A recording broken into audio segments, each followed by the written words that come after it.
right, you are Ebony Broussard, Correct. and Yes. this is cause numbers 19-32518, 19-32806, and 21-36615.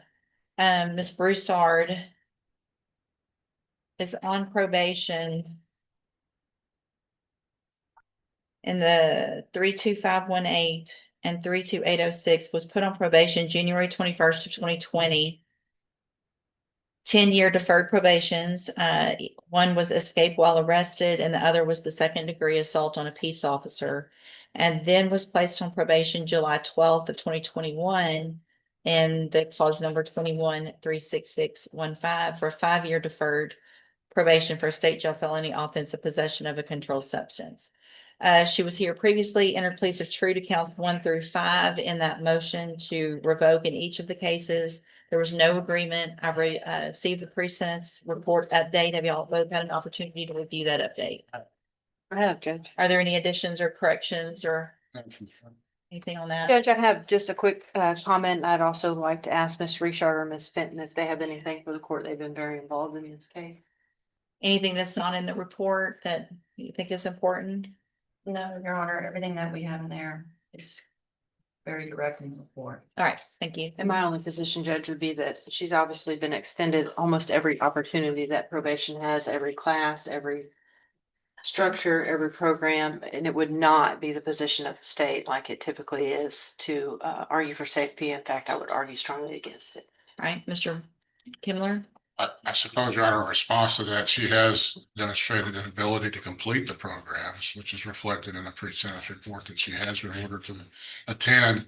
Of course, there is a pattern of conduct that reflects addiction and substance abuse, but she also has the ability to complete the programs as well. I don't know how that relates to her inability, I suppose, to cope with the substance abuse issues, but she does have the ability at least to have enough structure and conform to the structure of these programs to complete them. So that says something. It looks from the pre-sentence report, it would be asking a lot to continue her on probation, especially with probation probably being unwilling to, or at least reticent to do that. I would only ask the court, if the court is considering the revoker, to consider something at the lower end. She does have children. And I'm not trying to use that as an excuse or anything, but they could maybe perhaps. Children she was on her way to get while she was under the influence of PCP. I don't know that they established conclusively that she was under the influence. I mean, again, it reflects the substance abuse problem, but she does. Played true to all of the counts. But yeah, that's true, Your Honor, and it reflects a continued struggle with substance abuse. Yeah. And so the issue then is going to be probably, I'm looking probably incarceration, but I would just ask that it be something not extreme, or at the upper end. And she wanted to address the court. What do you have to say? I do take accountability for my actions, but however, I have completed ISL before. And if you will be willing to work with me again, I would appreciate it. I have, before I was incarcerated, I did enroll myself in outpatient classes, which was referred to me through Ozark when I got assessed. And I was taking AA classes as well. I did complete 5 of the classes, however, I wasn't able to complete it because I was incarcerated. I do still have my job, and I did complete my 5-year probation for the first eviction.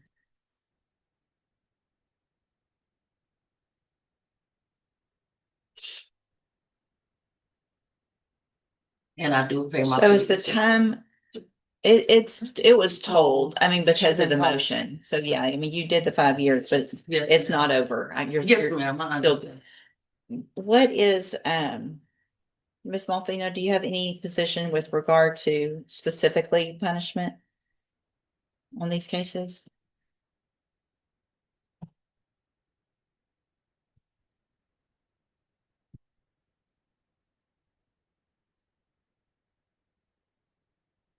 Sorry, Judge, I was just looking back at the original PSI.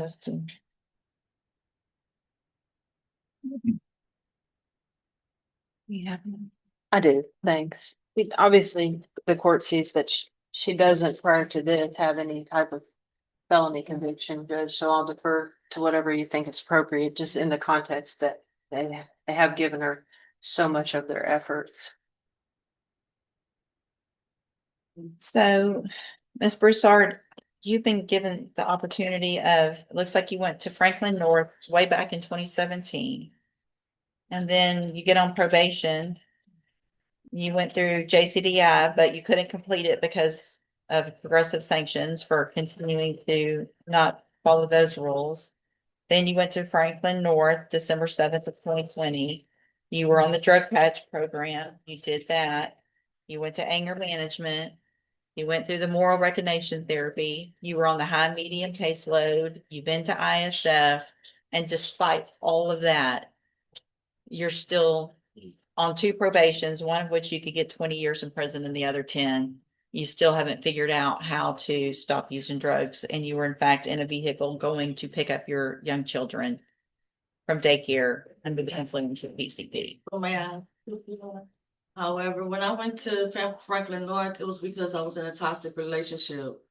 And that's what they did. So how, but here's, okay, how old? And How old I are you? was, How old are you? I'm 42, man. Okay, so you've been through what appears to be years of drug addiction. And at 42 years old, and you've been on these probations for 5 years or more, you've had every opportunity handed to you to try to help you. And you're still using. So at this time, in cause number 19-32518, I'm going to find counts 1 through 5 true, find sufficient evidence to find you guilty.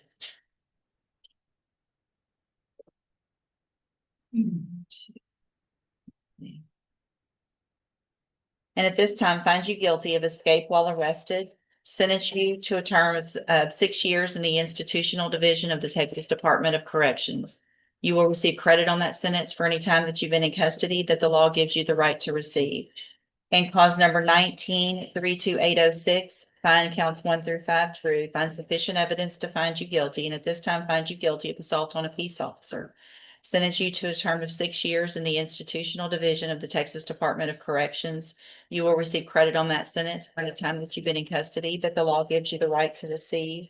And then in cause number 21-36615, also find counts 1 through 5 true, find sufficient evidence to find you guilty, and at this time find you guilty of possession of a controlled substance. Sentence you to a term of 18 months in the state jail prison. You will receive credit on that sentence for any time that you've been in custody that the law gives you the right to receive. All of these sentences will run concurrently, which means together at the same time. I'm going to hand you the trial court certification that shows there was no agreement. You do have some rights to appeal. You need to sign that with your attorney, and then I'll give you that copy.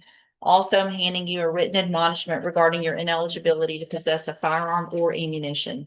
Because of the judgments entered against you, you're ineligible under Texas law to possess a firearm or ammunition. Possession of a firearm or ammunition could lead to charges against you. Do you have any questions about the laws that make you ineligible to possess a firearm or ammunition, or about how long that lasts? You can talk with Mr. Kimler. Right here. And what is the statement? And I'll wait on that. It's saying that you do have a right to appeal, and Mr. Kimler will talk to you about that. When do you find? You hand her that one and just the bottom copy off of that one, Mr. Kimler. When can I find this break time? They'll do the judgments today, and it should show up in the. In the end, the judge imposed 6 years for escape while arrested, 6 years for assault on a peace officer, and 18 months for possession of a controlled substance, all running concurrently. This case is a powerful reminder that probation is an opportunity, but repeated violations can eventually lead to prison even after multiple chances at treatment and rehabilitation.